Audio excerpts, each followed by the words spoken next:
ठीक है, last class में हमने थर्मल कंडक्शन को स्टार्ट किया था। थर्मल कंडक्शन क्या होता है?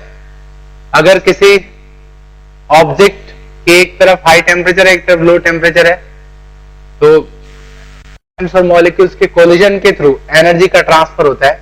हमने देखा था कि शुरुआत में जैसे ही आप टेम्परेचर डिफरेंस सेटअप करोगे, वैसे ही जो मीडियम है उसमें भी टेम्परेचर एक पॉइंट पे बढ़ेगा, एक पॉइंट पे कम होगा, और ये प्रोसेस तब तक चलती रहेगी जब तक एक पर्टिकुलर टेम्परेचर ग्रेडियंट सेटअप ना हो जाए। और एक बार वो टेम्परेचर ग्रेडियंट सेटअप हो गया तो स्टेडी स्टेट आ जाएगी। स्टेडी स्टेट के बाद में रॉड जो है या जो मीडियम है वो हीट को एब्जॉर्ब नहीं करेगा, ठीक है, और विदाउट एब्जॉर्प्शन वो सिर्फ हीट ट्रांसमिशन के लिए एक चैनल बन जाएगा। सोर्स से हीट आएगी, मीडियम के थ्रू ट्रांसमिट होकर सिंक तक पहुंच जाएगी, ठीक है। Remember this thing, beyond steady state there is no further absorption of heat. Up to steady state there is absorption of heat by medium, ठीक है। एक और बात कि टेम्परेचर ग्रेडियंट होता है, मतलब हर जगह टेम्परेचर में डिफरेंस होगा, पूरे मीडियम का टेम्परेचर सेम नहीं हो सकता है। अगर सेम हो गया तो हीट ट्रांसफर नहीं होगी, ठीक। अब हीट ट्रांसफर के लिए एक एक्सप्रेशन बनाते हैं हम, समझना।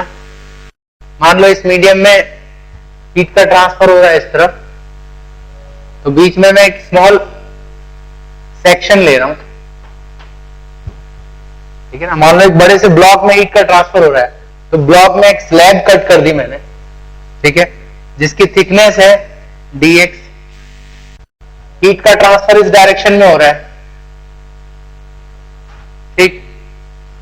इस फेस पर टेम्परेचर है T और इस फेस पर टेम्परेचर है T प्लस dt। मतलब आगे बढ़ने पर, x डायरेक्शन में बढ़ने पर टेम्परेचर में चेंज आ गया dt। डेफिनेटली dt निगेटिव होगा क्योंकि हीट हमेशा हाई से लो टेम्परेचर की तरफ फ्लो करती है, ठीक।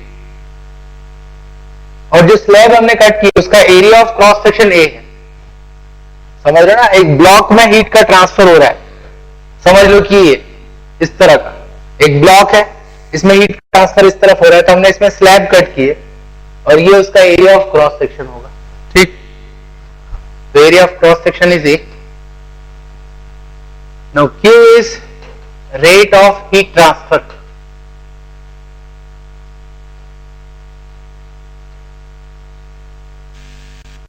मतलब एक सेकंड में जितनी हीट ट्रांसमिट होगी, ठीक है, it is proportional to area. Area of cross section के प्रोपोर्शनल। सीधी सी बात है, जितना ज्यादा एरिया होगा उतने ज्यादा एटम्स एक दूसरे के कांटेक्ट में होंगे, उतने ज्यादा कोलिजन होंगे और उतनी ज्यादा हीट फ्लो करेगी, ठीक। Then Q is proportional to temperature gradient dt by dx।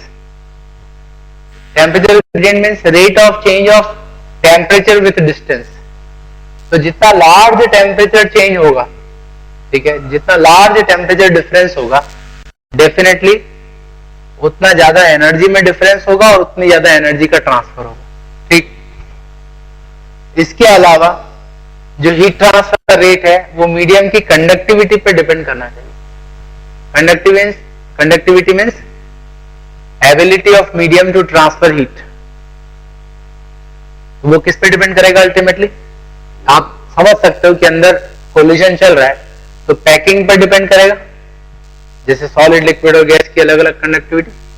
और साथ में अगर फ्री इलेक्ट्रॉन्स मौजूद हैं जैसे मेटल में, तो और भी ज्यादा तेजी से हीट ट्रांसफर होगा, तो उसके सब्सटेंस के नेचर पर भी डिपेंड करेगा।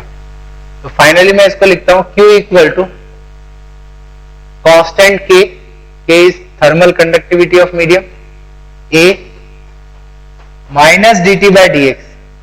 माइनस क्यों? क्योंकि आगे बढ़ने पर टेम्परेचर कम हो रहा है। तो it is formula for rate of heat transfer, right. K is thermal conductivity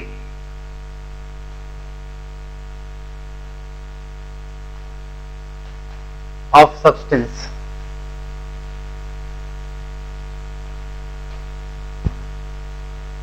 ठीक है। dt बाय dx को मैं लिख रहा हूं टेम्परेचर ग्रेडियंट।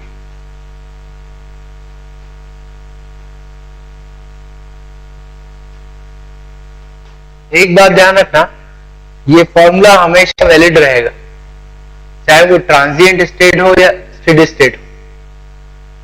किसी पर्टिकुलर इंस्टेंट पर इस स्लैब के अक्रॉस अगर टेम्परेचर डिफरेंस है तो इतना हीट ट्रांसफर होगा। ठीक, अब मैं इसका एक स्पेशल केस ले रहा हूं। किसी यूनिफॉर्म ब्लॉक प्लेट या फिर रॉड के अक्रॉस हीट ट्रांसफर। ठीक है, तो ये ब्लॉक है, इस तरह का ब्लॉक। ठीक है ना, ये इसकी लेंथ हो गई और इस तरह का इसका एरिया ऑफ क्रॉस सेक्शन होगा। Heat transfer along the length he consider कर रहे हैं, मतलब आसपास से इंसुलेटेड हो। ठीक है,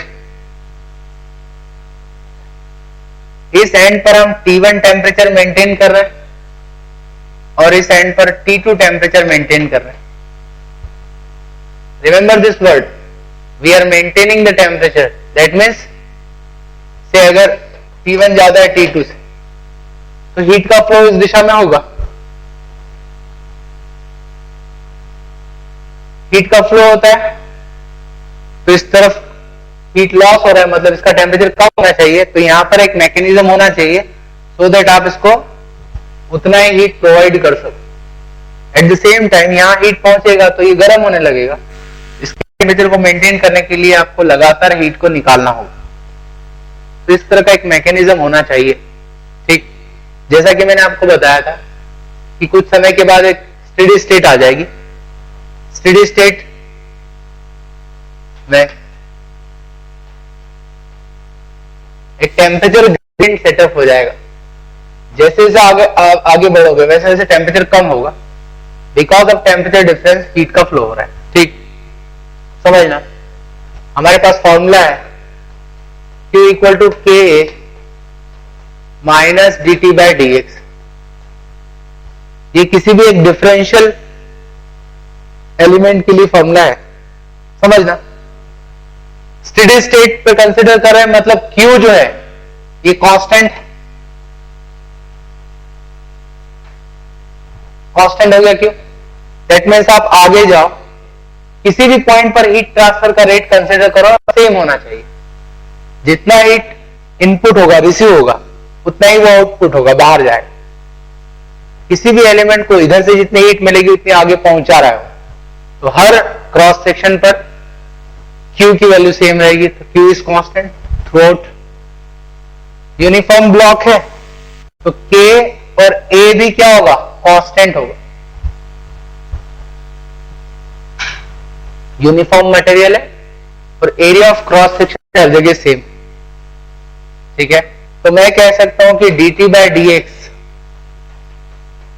कांस्टेंट होना चाहिए। लेफ्ट हैंड साइड भी कांस्टेंट तो राइट हैंड साइड भी कांस्टेंट होना चाहिए। टेम्परेचर ग्रेडियंट कांस्टेंट होगा। कांस्टेंट का मतलब क्या है कि rate of change of temperature with distance should be constant, तो लीनियर चेंज होना चाहिए। दैट मीन्स अगर मैं स्टेडी स्टेट में ग्राफ बनाता हूं टेम्परेचर और एक्स के बीच में, ठीक है ना, तो यहां पर हमने ओरिजिन सेट कर दिया, इधर एक्स की लेंथ को मैं एल ले रहा हूं, area of cross section A. ठीक, तो फाइनली स्टेडी स्टेट पर किस तरह का ग्राफ बनेगा,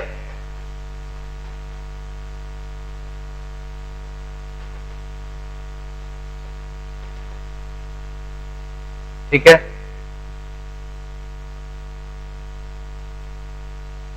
कुछ इस तरह का ग्राफ होगा।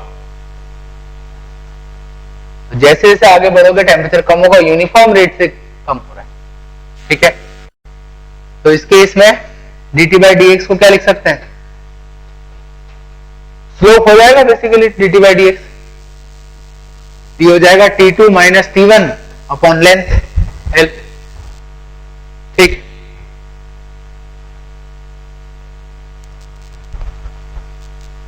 तो अगर ये सब्स्टिट्यूट किया जाए तो फाइनली हमारे पास रेट ऑफ हीट ट्रांसफर का फॉर्मूला क्या बनेगा? तो Q इक्वल टू, इसको सब्स्टिट्यूट करो, K A by L T1 minus T2.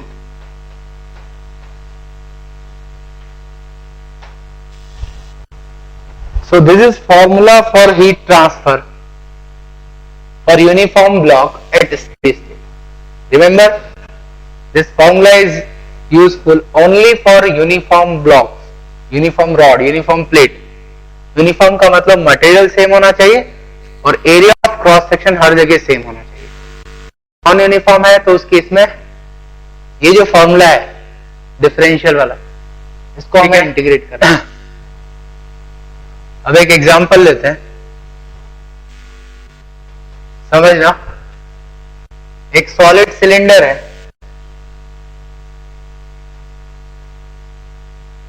Solid cylinder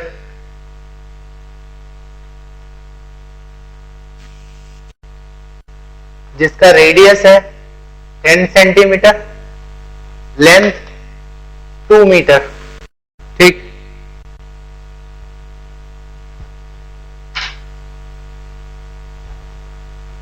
इसको हमने साइड से इंसुलेट करके रखा है.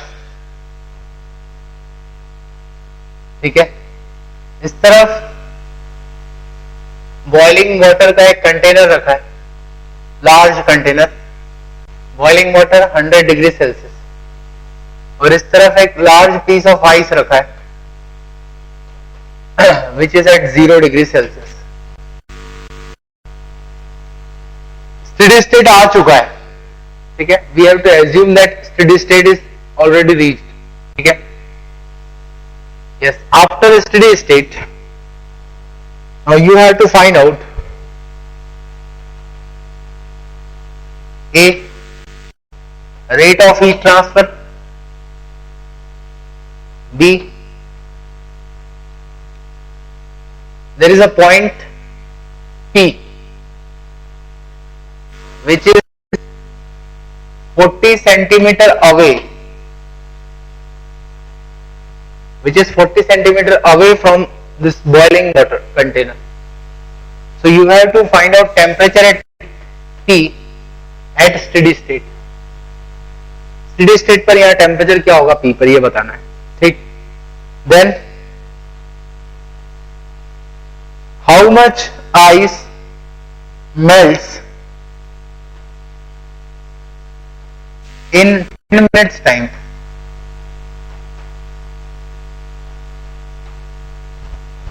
ठीक है, how much ice melts in 10 minutes time, ये बताना है. How much ice melts in 10 minutes time.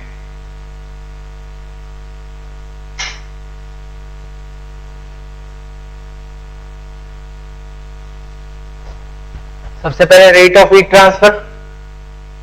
अच्छा, इसमें थर्मल कंडक्टिविटी हमें मटेरियल की, दैट इज 100 वॉट पर मीटर केल्विन. ठीक,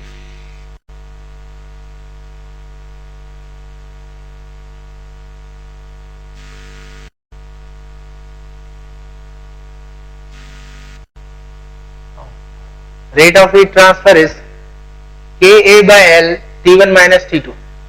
So 100 area pi r square, pi into 0.1 का square, A by L 2 meter, T1 minus T2 100 minus 0. ठीक है, so rate of heat is 50 pi joule पर second. एक second में इतना हीट का ट्रांसफर होगा. देन T पर टेम्परेचर बताना है आपको, तो उसके लिए टेम्परेचर ग्रेडियंट निकालना होगा. Temperature gradient is T2 minus T1 by L, 0 minus 100 by L. L में 200 सेंटीमीटर दे रहा हूं,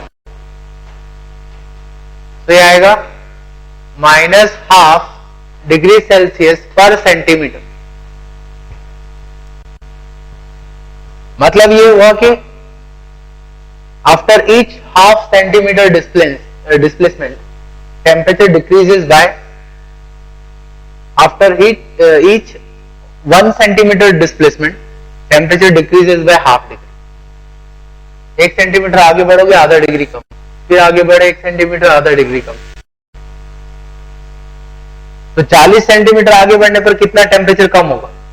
तो 40 इंटू हाफ 20 डिग्री, 20 डिग्री कम होगा boiling waters, that means it is 80 degree Celsius. ठीक है, फिर कितनी आइस मेल्ट होगी? तो आप देख रहे हो यहां पे हीट ट्रांसफर कैसे हो रहा है, थोड़ा प्रोसेस समझ लें। यहां से हीट इस तरफ आएगी, वाटर से अगर हीट निकाल दी जाए, ठीक है, तो एक्चुअल में वहां पे बॉइल कर रहा है पानी, मतलब वहां पे स्टीम होगी, ठीक है, स्टीम बन रहा होगा। तो अल्टीमेटली जब आप वहां से हीट निकालोगे तो स्टीम का कंडेंसेशन हो जाएगा, ठीक है, वो वाटर में कन्वर्ट हो जाएगा। और अगर सिर्फ वाटर के फॉर्म में है तो आप वहां से हीट निकालोगे तो पानी ठंडा होगा, यहाँ हीटर लगा होगा जो उसके टेम्परेचर मेंटेन कर रहा है। ये हीट फ्लो होके जाएगी आइस तक, तो आइस पिघलेगी। 10 मिनट में कितनी हीट ट्रांसफर होगी ये निकाल लो। तो 1 सेकंड में 50 पाई, तो 10 मिनट में होगी इंटू 600 सेकेंड्स जूल। इतना हीट आइस के पास पहुंच जाएगा 10 मिनट में। तो कितना आइस मेल्ट करेगा? तो del Q equal to M L,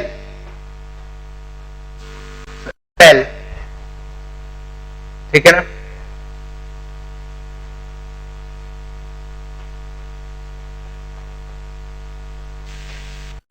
latent heat कितना होता है आइस का फ्यूजन के लिए? इट इज 80 कैलोरी पर ग्राम। उधर हीट जूल में, तो कैलोरी को जूल में कन्वर्ट करना होगा, तो 80 इंटू 4.18 जूल पर ग्राम हो जाएगा, और ऊपर भी जूल है, तो आंसर हमारा ग्राम में आ जाएगा। ठीक है, तो this much ice melts in 10 minutes. Conduction कैसे होगा ये देख लिया हमने। अब मैं नॉन यूनिफॉर्म ऑब्जेक्ट का केस लेता हूं जहां पे area of cross section vary करेगा। ठीक है, समझना।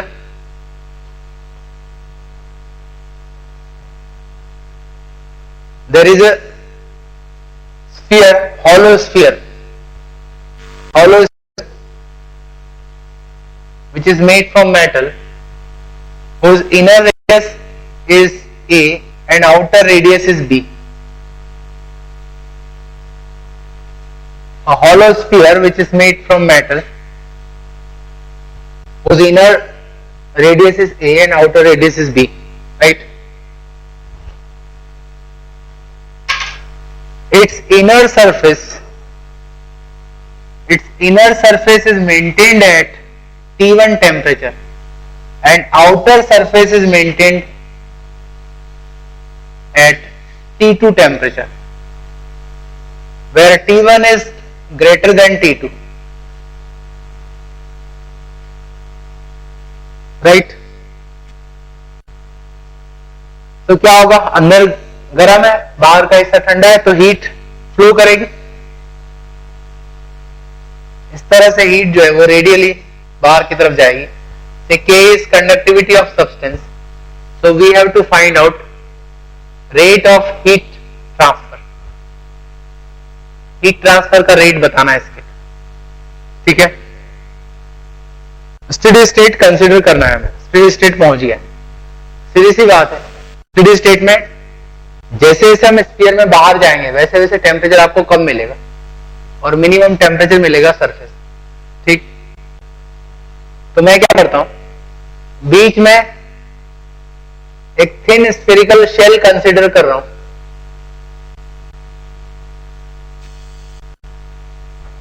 इस स्फेरिकल शेल की रेडियस है स्मॉल आर, एवरेज रेडियस, और इसकी थिकनेस है D are. dr is thickness। ठीक, सीधी सी बात होगा, इस शेल के क्रॉस टेम्परेचर डिफरेंस होगा, तो इनर टेम्परेचर में T ले लेता हूं और outer temperature T plus dt। और हीट का फ्लो कैसा हो रहा है? रेडियल डायरेक्शन में फ्लो हो रहा है हीट।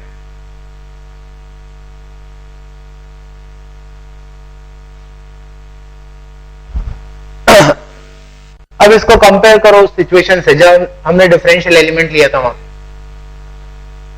तो ब्लॉक को कट किया था हमने, ये उसकी थिकनेस है dx, और थिकनेस के परपेंडिकुलर हीट का ट्रांसफर हो रहा था बिकॉज ऑफ टेम्परेचर डिफरेंस। यहां भी आप देख रहे हो थिकनेस के परपेंडिकुलर डायरेक्शन में हीट का ट्रांसफर हो रहा है, तो आप सिमिलर फॉर्मूला यूज कर सकते हो। So Q equal to rate of heat transfer across this shell is K into area of cross section।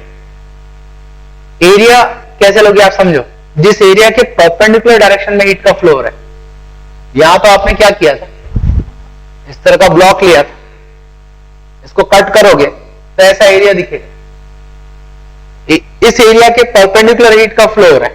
ऐसे ही इस स्फीयर की बात करें तो स्फीयर का जो इनर एरिया होगा बस उसके परपेंडिकुलर हीट का ट्रांसफर चल रहा है, तो वो एरिया कितना हो जाएगा 4 पाई आर स्क्वायर। तो Q equal K A minus D T by D X. यहां पे थिकनेस कितनी है डी आर, तो D T by D R लिख देंगे। अब समझना स्टेडी स्टेट है तो Q कांस्टेंट है, मतलब आप इमेजिन करो A रेडियस से लेके B रेडियस तक ढेर सारे स्फीयर्स, सभी स्फीयर के across rate of heat transfer same होगा because of steady state. So Q is constant, K constant, but यहां पर एरिया बाहर की तरफ बढ़ते जा रहा है, इसीलिए टेम्परेचर ग्रेडियंट कम होते जाएगा, मतलब अब स्ट्रेट लाइन नहीं बनेगा ग्राफ। मैं बताऊंगा अभी क्या होगा।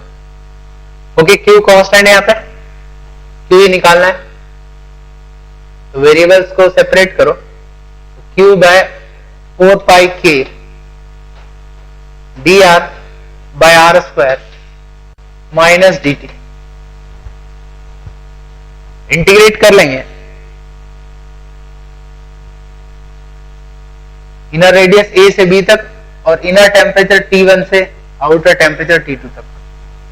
ठीक है,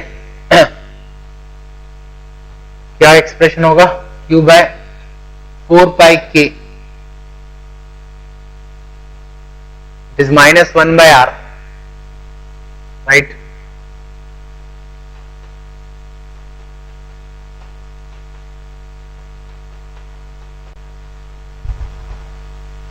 ठीक,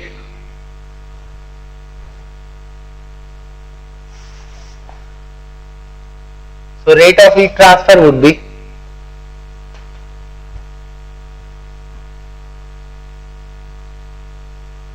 four pi K AB by B minus A into T1 minus T2. So that is rate of heat transfer for this spherical shell। ठीक है, तो नॉन यूनिफॉर्म था, इसीलिए क्या हुआ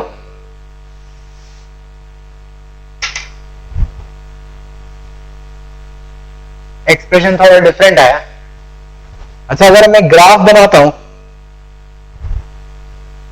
टेम्परेचर और रेडियस में, ठीक है, तो किस तरह से होगा देखो।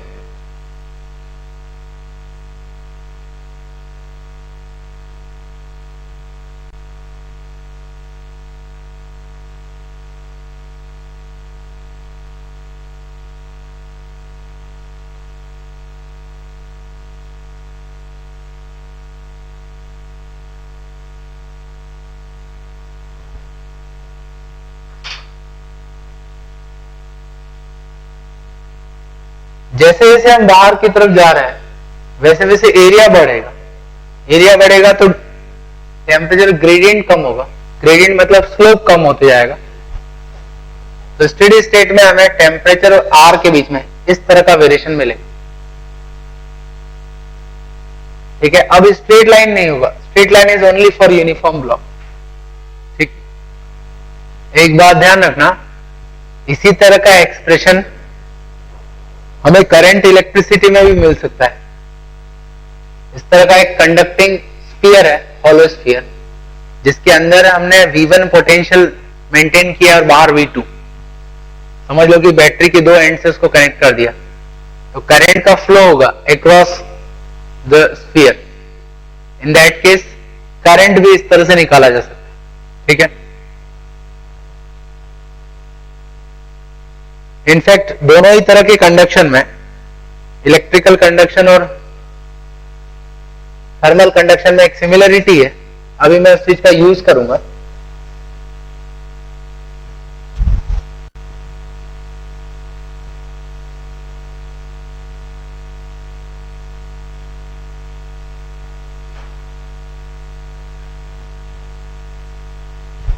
अभी मैं एग्जांपल ले रहा हूं यूनिफॉर्म ब्लॉक। ठीक है, यूनिफॉर्म ब्लॉक के लिए रेट ऑफ हीट ट्रांसफर का फॉर्मूला क्या है? K/L T1 minus T2। इसको थोड़ा मॉडिफाई करूं, T1 minus T2 upon L by K। तो ये फैक्टर डिनोमिनेटर जो है वो जितना बड़ा होगा उतना गिवन टेम्परेचर डिफरेंस के लिए हीट ट्रांसफर कम होगा। ये फैक्टर को बढ़ा दोगे तो हीट फ्लो कम हो जाएगा, कम कर दोगे तो हीट फ्लो बढ़ जाएगा। ठीक है, तो it is acting as thermal resistance, it is creating resistance in the heat transfer, so we should call it thermal resistance. ठीक, so if I denote thermal resistance by R, in that case heat transfer का formula बन जाएगा temperature difference upon resistance. ठीक है, अब compare करना इन दोनों चीजों को।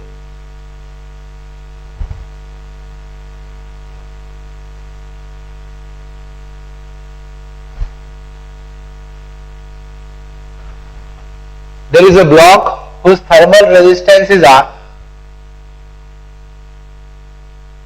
Across both the ends of block, temperature difference T1 minus T2 is maintained. T1 minus T2 maintain कर रहे हैं, मतलब इधर सोर्स होगा और इधर सिंक होगा। So for this block, rate of heat transfer, that is also known as thermal current, is temperature difference upon thermal resistance. In similar way, there is an electrical resistance R. There is a resistor whose resistance is R, electrical resistance. Across both the ends of this resistor, potential difference V1 minus V2 is maintained. Definitely कैसे maintain करोगे? तो maintain करने के लिए इसको एक battery से connect करो। So because of potential difference, current I flows through resistor. Current I is V1 minus V2 by R।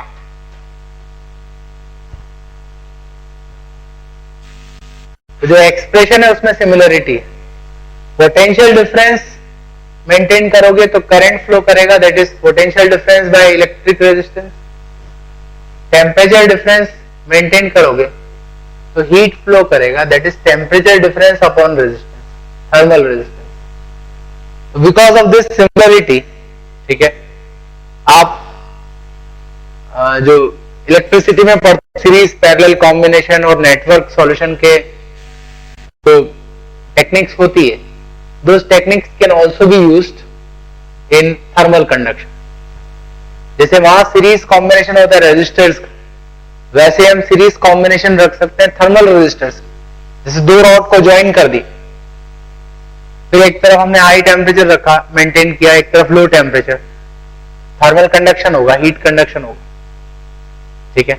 तो वो टेक्निक्स यहाँ भी यूज की जा सकती है, वो फॉर्मूले यहाँ भी यूज किए जा सकते हैं, ठीक है।